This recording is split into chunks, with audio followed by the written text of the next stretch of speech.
Welcome to another program in our series, Freethinking Forum. I'm Bill Weir, the producer and host, and I'm delighted to have with me today my friend Jim Jurewitz. Welcome, Jim. Thank you very much. Glad to be here. And I see by your outfit that you are part of Combat Veterans softball team. Is that? That's correct. And how I got on that softball team is that I discovered that there's a vet center in Brooklyn Park that helps vets make transitions from combat duty to civilian life. Good. And I understand you have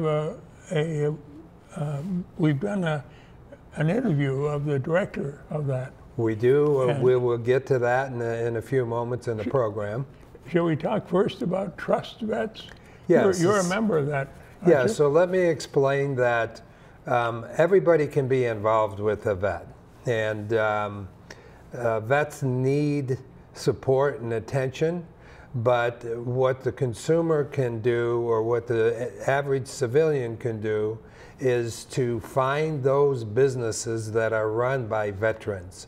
Military veterans have a little difficult time making a transition back into civilian life, and consequently they like to be a little siloed. They like to stay within their own community. So what we need is outreach, and what they need to do is feel comfortable that every citizen would like to be part of their life, and therefore we need the citizens to reach out to these vets and make them feel welcome and comfortable being back out of the mindset that they were in when their lives were on the line, when they were fighting to protect our country. Well, Jim, I'm glad you pointed that out. Some of us, of course, have been working on that for years, but we need more people that are really respectful of vets and supportive of them. And we need to let people know that there are businesses that they may be doing business with. It could be their car dealership, their mechanic, their carpenter, and they may not know that that owner of that business is a military veteran. So we need to promote and identify that these businesses are veteran-owned businesses. And is that what Trust Vets is all about? That's exactly what Trust Vets is about. So Trust Vets is putting those businesses online so that the consumer can go to trustvets.com and learn about what businesses have registered with Trust Vets so they can be discovered and therefore do business. And that includes your own business, doesn't it? That includes my own marketing business. I'm a B2B business, in that I do strategy consulting to help businesses with their marketing outreach and their sales. Good. That's an important talent to have. Sure it is. And the skills that these veterans have learned in the military, obviously they have been very talented, because not only are their lives dependent on it, but the lives of everyone else is dependent on it. And to learn technology and to know how to combat all of the warfare that the other enemies have, there are some very sophisticated skills that are developed by these veterans. Yes. And in turn, these veterans can use those same skills in another way. For example, somebody who's good in technology may be very good at doing civilian cybersecurity, which would prevent us from being hacked, prevent us from having our bank accounts being sabotaged, and so on and so forth. My own grandson is part of the U.S. Navy work on cybersecurity. So yeah, very much so. Defending our nation. Yes, and the level of sophistication that we're combating in cybersecurity really takes a very talented person, and those skills are developed by military vets who may or may not have a college degree, but they have been formally trained by the U.S. government, and they are the best in the world. Well, good. And could you give us an idea of more of how Trust Vet? Is there a directory? Well, it's the one online. We're in that wonderful time of life when all you need to do is go to the internet, and pretty soon you can just say to Google or to Alexa, Alexa, please connect me with Trust Vets, and you'll be connected. Good. And you can do that on your smartphone. So that little pocket computer you have is all you need to go through life. Now, if I sense that we've covered Trust Vets, are we ready to focus more on the VA Center in Brooklyn Park? Well, I just want to give a little more shout out to the Trust Vets, because the outreach is very interesting. So we reach as far away as Alaska and into the middle of no man's land. And so there's a Trust Vet out there who is looking to do some online business with you just by making a greeting card. Or there's a Trust Vet in Montana who makes chocolates. So when you're buying your Valentine gifts from for your wife or your girlfriend, you know, you can always turn to a Trust Vets who can provide that service to you. Good. So yes, go to trustvets.com and discover for yourself. And there's a lot of real estate agents that are Trust Vets, and they are permitted to list their housing on trustvets.com. So you may find your next home or your next car on Trust Vets. Great. Well, that sounds like a valuable service. Sure. And that is the light part of our conversation, because the more serious part of our conversation is the jeopardy that the vets are in when they're adjusting to civilian life. And so consequently, the Vet Center in Brooklyn Park is one of the most trustworthy outreach organizations that we have, that is available to all vets that are concerned about making the transition back into civilian life. So the Vet Center in Brooklyn Park is trying to create engagement in community, which is why the softball team exists. And it's a co-ed softball team. We're not out there to necessarily win the league, but we are out there to bond with each other and have fun. And have fun. And I tell you, there's some tremendous female softball players out there that outperform the men. Wow, I got to see that. Yeah, it's available to you. Well, maybe we're ready to see the interview. Yeah, so we do have a little video for you that that will give a brief history of how the Vet Centers happened and how it evolved, because it did start during the Vietnam era. Wow, take it away. Okay, so my name is Jim Jurewitz. I am a U.S. Army Reserve Vietnam era veteran, and the purpose for doing this video is to create community outreach so that military vets know that there's support and service available to them, and also for those families who may know somebody that needs encouragement to come forward. So, and today we're talking with Bernard Beeman, the director of the Brooklyn Park Vet Center, and Bernard is going to introduce himself and tell us what the Brooklyn Park Vet Center does. Good afternoon, Jim. I'm proud to say Bernard. I like to introduce myself as saying I am the proud son of a World War II veteran and a proud father of an Afghanistan veteran. I'm myself retired Air Force Persian Gulf War veteran, and have the pleasure and the responsibility of running the Brooklyn Park Vet Center. Brooklyn Park Vet Center is created for war veterans and their families for readjustment. The Brooklyn Park Vet Center is one of 3 in the state. We have one in Duluth, and we have one in Brighton. And we focus on readjustment, we focus on counseling for military sexual trauma, and we do bereavement for the family members of those heroes who died on active duty. You do the job well, because I myself have come forward in the past year, and I'm very impressed with the work that you do.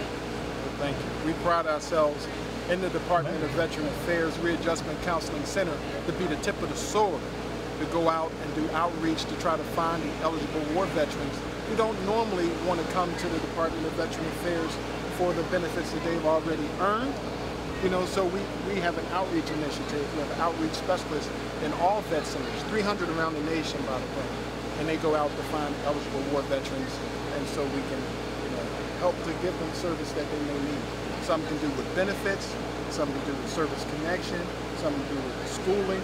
You know, we help them, we give them counseling individually, we do couples counseling, we do family counseling. One of the few historically we've always seen family members of veterans from the Readjustment Counseling Service, which, by the way, was established in 1979 by Vietnam veterans for Vietnam veterans. Interesting. And we maintain that same, we tried to maintain that philosophy of peer-to-peer counseling.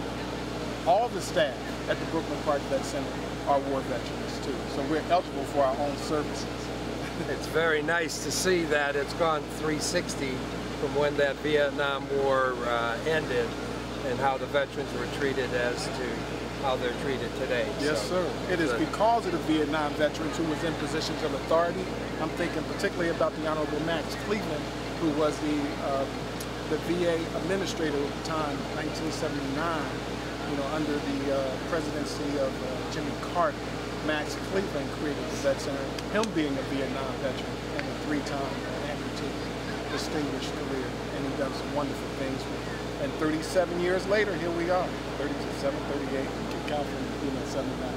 So, and is this geared towards just Minnesota Vietnam or Minnesota veterans, or is it attractive to veterans that may be transplants or passing through the area? Yes, I like to think of, and I know vet centers are a community center for war veterans. Any veterans can come and receive some degree of services at any of our 300 centers around the nation.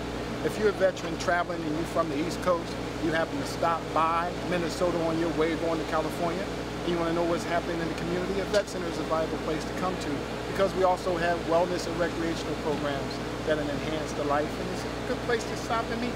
When I travel, I like to drive, I like to stop at various places, but I look to see if there's a vet center there and say hi to the staff, because they're my colleagues too. And who? Sounds like a vet that would go to the vet center would have a lot of choices about how he could be helped. Absolutely. You can't believe how outreaching the vet centers is. Very comprehensive. We have golf tournaments, we have yoga classes. And the softball. And the softball, and we have annual picnics and barbecues, and we even watch Vikings games and have food at the vet center during the Vikings games. So it's very nice, and a lot of the therapy comes in music through veterans that just like to play their guitars. So there's great. Let's have. We'll have some of their music at the end. Okay. Of our we can time, finish out the program with that. Yes, and I need to ask a disturbing understanding that from the news that the suicide rate is pretty high among veterans. Yes, 20 a day in this country.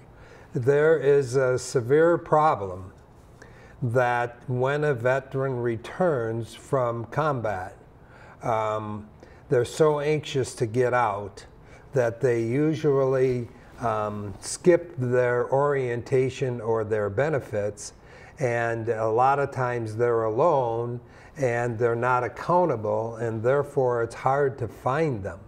And they end up being homeless and living on the streets, and the depression sets in, and they don't think life is worth living, and consequently the depression sets in, and there's a lot of suicide because it's pretty hopeless for a veteran that is alone, which is why we're trying to get all of us to be engaged and understand the severity of this transition problem that veterans have adjusting back to civilian life. and it is uncontrollable because mental health is something that we don't ask for. It just happens to us. Yeah, and we need more ability, I think, to understand. This is a guy that needs referral to a mental health worker. Exactly. And in order to get the kind of support and get into a situation where they're no longer homeless. So the big issue that we have and the participation that we would like from the public is to honor and find and respect the veterans that you know. And pay attention to the fact when you hear that somebody is a veteran, try and make an extra effort to get to know who they are and get acquainted with them. That's so important. Because it may be a time when they are dependent on you and you alone to help them in crisis or in transition. Now, not everyone is in Brooklyn Park, so do they contact the state Veterans Service Officer? Or? So there's lots of organizations that are available to help, and the Veterans Center has a good access and directory of those services and can facilitate that. And they serve people well beyond Brooklyn Park. However, we have a friend and an ex-military vet who is very engaged in the community named Jeffrey Proud, who started the Proud Foundation. Oh yes, I've heard of that. So Proud Foundation is dedicated to helping discover where those vets are and where they may be available for outreach. So discovering who they are, doing the extra effort to find them, and then bringing them to a place of comfort is what the Proud Foundation is all about. That's an important mission. Very important mission. That nobody else is taking care of. And there's a lot of pride in the Proud Foundation to create the proud, make the veteran proud to be a veteran. So we've created an outreach program that we're starting in the Twin Cities. What's that called? And that is called the Veteran Proud Outreach Program. Good. Well, we'll look forward to learning more about that in the coming months and years. And so how that can happen is that we are now making it our business, because technology is giving us this permission to reach out to all of the American Legion posts. American Legion posts are not just there for the fish fry on Friday. The American Legion post is there to support the veterans that have fought in combat or fought in an American war. And in addition to the veterans, there's also an auxiliary membership into American Legion posts for the families, or in particular the women who are involved with veterans. Including so the wives, women veterans.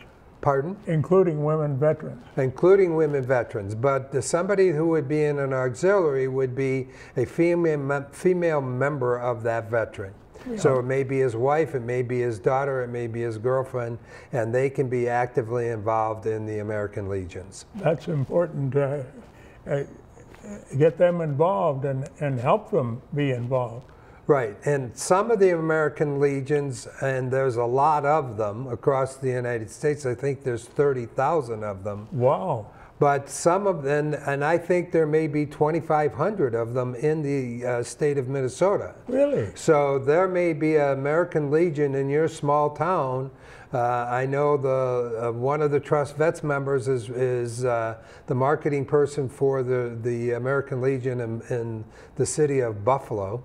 And Jeffrey Proud is a district manager through the American Legion in Roseville. So he has a whole district that he serves, and he serves it proudly, and this is what inspires him to create this outreach, not only in the state of Minnesota, but across the entire country. Well, that's great of Jeffrey to do that, and maybe we can have him on this program sometime. I think we can. We've also reached out to an organization in California called the American Soldiers Network, which is working specifically to help military vets prevent these suicides. So there's a lot of outreach. We're looking at the public broadcasting television channels to help us do this outreach. And so the time has come to function as a community with all of the tools that are available to us, and to participate in sharing of this event. And if there's any social event, or there's any picnic or any celebration that we want, that you would like us, or anyone in the viewing audience would like us to participate in, we're happy to do it. We're happy to bring veterans to visit schools, and we're also engaging the veterans into sports events, including the Super Bowl. And in that vein, we are honoring the Medal of Honor recipients, as they did in the past Super Bowl that was held at the U.S. Bank Stadium. The Medal of Honor recipients actually did the coin flip at the past Super Bowl, so it was very much a privilege. Yes. And so we want to connect the 39 Medal of Honor recipients with the less than 200 Hall of Fame football players, because not all the Hall of Fame football players made a lot of money. A lot of Hall of Fame football players need some money to at least pay for their insurance, and it's depressing for them as it is for the combat vets in returning. So we feel that there's a bond in the community that we can share with the military veterans by bringing them the prestige of the idols that they've had in the Hall of Fame football players. Good. So why, I don't see why the military doesn't properly inform the veterans before they leave. They do properly try. inform them, but unfortunately the military veteran is given a choice, and the choice is you can either spend an extra 30 days in going through your transition orientation and learning all of your benefits and knowing how to make the transition, or you can get out immediately without that benefits orientation. Oh no. And the majority of them are so anxious to get out, of course, that they skip the orientation, they don't know what benefits are available to them, and then they get lost in the system, and then they're hard to find. So it isn't really that the government doesn't help them. The snafu in the system is that it takes an extra 30 days of serving, when the government probably could be more efficient and make it happen in a week. Yeah, and it seems to me that what the new vet needs is a kind of mentor, a friend that lives near him who can make it a point to Bill, you're bring them absolutely along. correct, and it isn't just the vet that needs a good new friend near them.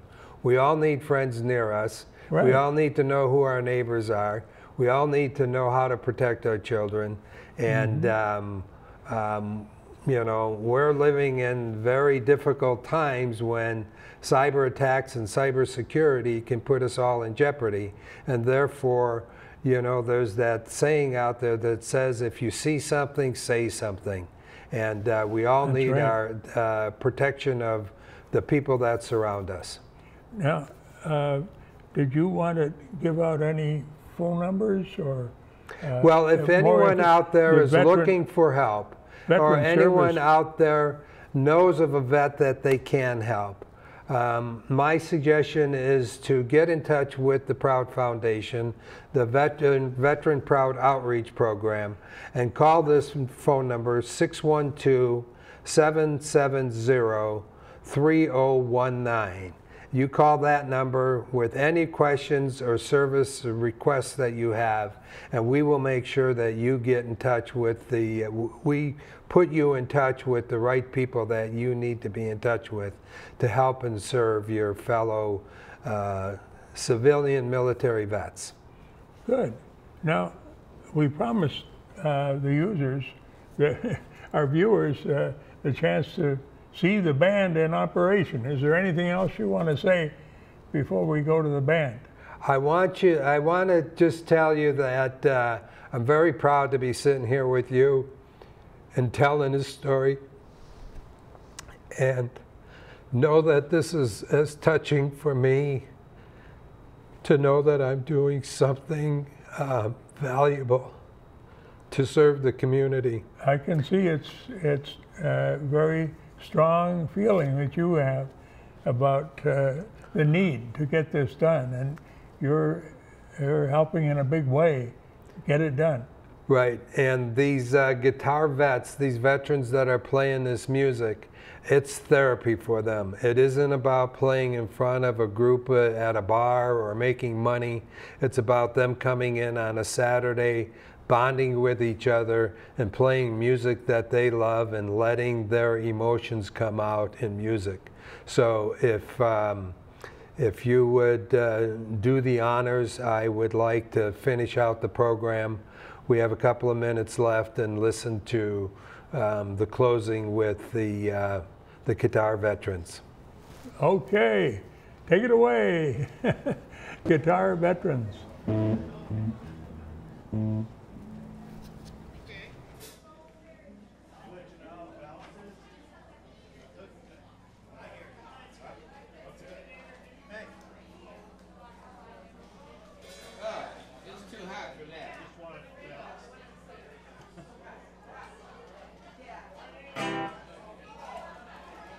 Well, as long as we're down south, then we'll go over to the other end of the country. Yes. We're going to go to Georgia. Georgia.